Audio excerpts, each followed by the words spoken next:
Vamos comentar um pouquinho sobre os critérios da prova do Sprechen, né? Da mündliche Prüfung. Como que a prova é pontuada. Então veja lá em cima, ó. Die mündliche Leistung wird in jeder Aufgabe nach folgenden Kriterien bewertet. Maximal können je Aufgabe 25, insgesamt also 75 Punkte erreicht werden.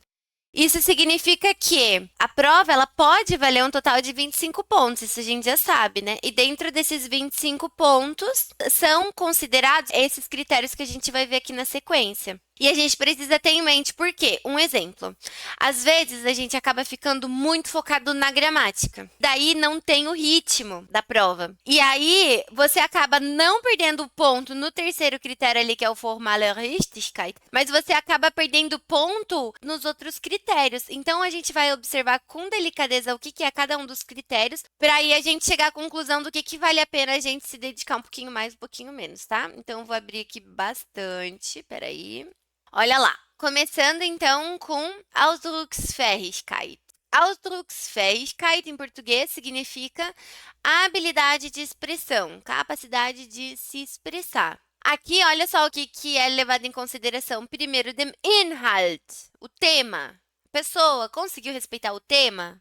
Ela conseguiu ter uma troca com o companheiro de prova? Se no geral ela alcançou isso totalmente, voll angemessen, ela vai receber 7 pontos. Se a gente conseguir, olha lá, im Großen und Ganzen angemessen, na maioria das vezes, de modo geral, a gente conseguir, são 5 pontos.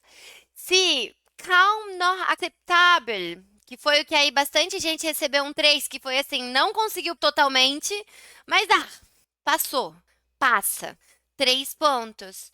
E os 0 pontos é durchgehend nicht ausreichend. Acontece às vezes, né, de você não conseguir completar o vocábulo quando você trava, por exemplo, quando você não consegue se expressar, não consegue concluir uma frase. Depois a gente tem no Aufgabenbewältigung.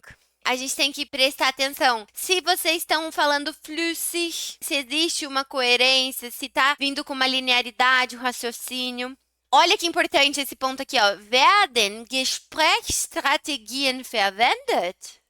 Você está usando os recursos de linguagem que foram dados? Você está incluindo seu parceiro na prova ou só você está falando? Você está conseguindo trazer um começo, meio e um fim? As habilidades, as estratégias que a gente usa na discussão, por exemplo, na hora da discussão, na hora de trazer uma Erfahrung, as estruturas, certo? E aí, do mesmo jeito, se atingiu completamente 7 pontos, quase parcialmente, né? Großen und Ganzen, 5. Aceitável, ainda aceitável, 3, se não atingiu é 0. Aí a gente vai para a parte aqui da gramática. Então, na parte da formale Richtigkeit, que é onde a gente vai ver o que? Grammatik und Satzbau. Vocês percebem que Grammatik und Satzbau são 7 pontos? O resto é a compreensão da Aufgabe. O resto são as estratégias de comunicação. Ok? Então, não é só com a gramática que a gente se preocupa, mas sim com o ritmo, com a entonação, com as estratégias de diálogo, com a fluidez que a gente fala. E aqui, quando a gente fala de formale Richtigkeit, é considerado importante. Começou chamando a amiga de Sie, chama de Sie até o final.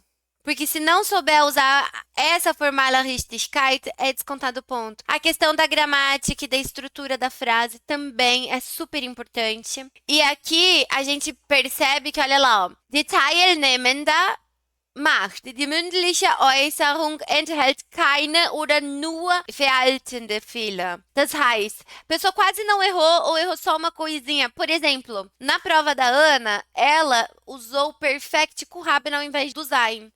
Nesse caso aqui, não prejudicou a compreensão, né? Foi um verhaltende Fehler. Beleza, não descontou. Errou de novo? Repetiu? Então, já foi para weniger Fehler. Errou de novo? Errou de novo, então vai diminuindo. E aí, gente, tem essa última parte aqui que é Aussprache und Intonation. Aqui é a questão do Betonung, né? A gente tem que ter um Betonung chique. Eu entendo, gente, todo mundo tem sotaque, né? Todo mundo tem sotaque, independente de quem é do Nordeste, do Sul, do Leste, Oeste, todo mundo do Norte, todo mundo tem sotaque. Mas o que a gente precisa prestar atenção para não deixar o nosso sotaque em português impactar a forma que a gente fala em alemão? certo? A gente precisa ativar o botãozinho aqui, ó, Deutsch, já? E trocar. Ah, Marina, mas a minha Aussprache não é boa. Não é boa ainda. Mas eu vou repetir várias vezes, eu vou mostrar para vocês aqui uma estratégia para a gente cuidar dessa Aussprache. E quando eu falo de Aussprache e entonação, gente, de pronúncia e entonação, não estou só falando de palavra, não, estou falando de frase completa. O alemão, ele tem a melodia dele. Ele tem uma melodia que eu não falo wie heißen Sie, eu falo wie heißen Sie. Não tem aqueles exercícios que a gente sempre pula na lição de casa, da flechinha para cima, do tracinho embaixo, da flechinha para baixo? Quem tá com dúvida na pronúncia, quem tem alguma dificuldade na pronúncia, retoma. Fechou? E agora no final eu vou mostrar para vocês, para quem tiver alguma questão ainda com pronúncia, tem aqui no site da Deutsch Lernen. Essa é a última dica que eu vou dar para vocês hoje. Aqui no Deutsche Welle tem, parece que é bobo, né, gente? Bem no comecinho, o ABC é um curso de pronúncia. Ah, eu não sei muito bem, às vezes eu me confundo na hora do sh, ou do sh, ou do st, ou do sp, ou do k, ou do g, ou do k, ou do pf, ou do f, ou do v.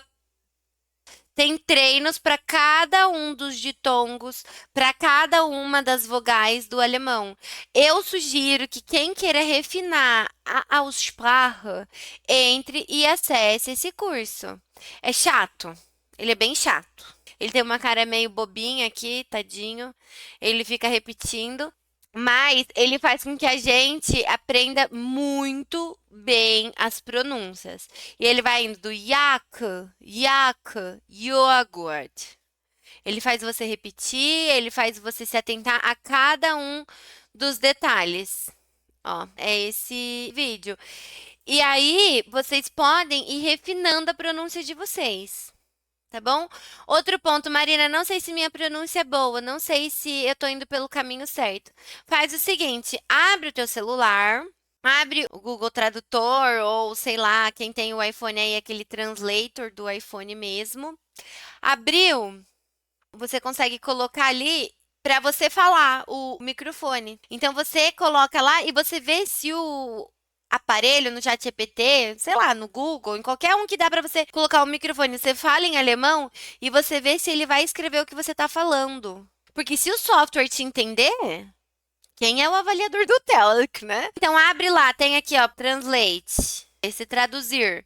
Eu venho aqui e falo, ó, em alemão. Hallo, ich heiße Marina, ich komme aus Brasilien und heute möchte ich über einige Themen sprechen. Olá, vê se dá pra ver. Tá vendo? Ele escreveu bem certinho o que eu tô falando. Ótimo, então eu consegui. Agora, se às vezes eu falo alguma coisa errada, ele não entende, eu vou fazer o quê? Eu já sei qual que vai ser a palavrinha que eu vou lapidar. Fechou, gente? E assim, pronúncia é um trabalho de formiguinha. A gente tem que imitar. Sabe quando a gente quer, por exemplo, eu não sou do Rio, aí eu vou imitar um sotaque do Rio, de carioca? Pô, não, não. Meio que essa vibe. A gente tem que ir fazendo, é caricato. Esse é o ponto, é caricato, não é o que a gente é de fato, né? Mas é a partir daí que a gente vai imitando até conseguir desenvolver isso até o final. Fechou? Então, quanto mais a gente for fazendo esse treino de pronúncia, melhor a gente vai conseguindo realizar ele. Já?